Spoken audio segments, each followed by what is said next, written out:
जय श्री कृष्णा दोस्तों, आप सभी को धनतेरस की बहुत बहुत शुभकामनाएं। आज हम आपको अपनी वीडियो में बताने जा रहे हैं कि धनतेरस के दिन यमराज जी की पूजा क्यों की जाती है।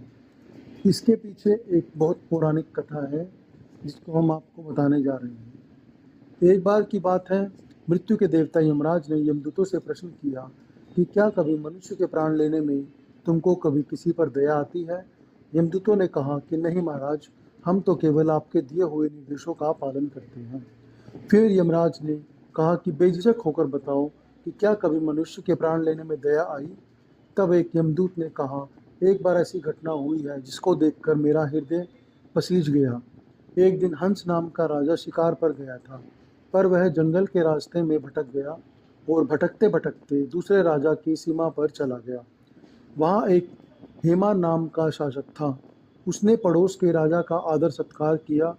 उसी दिन राजा की पत्नी ने एक पुत्र को जन्म दिया। ज्योतिषों ने ग्रह नक्षत्र के आधार पर बताया कि इस बालक की विवाह के 4 दिन बाद ही मृत्यु हो जाएगी। तब राजा ने आदेश दिया कि इस बालक को यमुना तट पर एक गुफा में ब्रह्मचारी के रूप में रखा जाए और स्त्रियों की परछाई भी वहां तक नहीं पहुंचनी चाहिए। लेकिन विधि के विधान को कोई कुछ नहीं कर सकता। संजोगवश राजा हंस की पुत्री यमुना तट पर चली गई और वहां राजा के पुत्र को देखा। दोनों ने गंधर्व विवाह कर लिया। विवाह के 4 दिन बाद ही राजा के पुत्र की मृत्यु हो गई। तब यमदूत ने कहा कि उस नवविवाहिता का करुण विलाप सुनकर उसका हृदय पसीज गया था।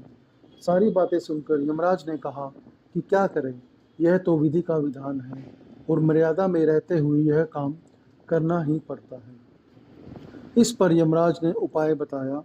यमदूतों ने पूछा कि क्या कोई ऐसा उपाय है जिससे अकाल मृत्यु से बचा जा सके।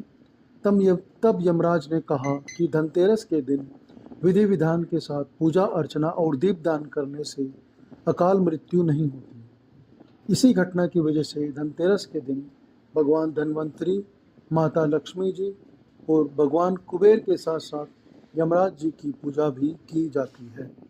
धन्यवाद।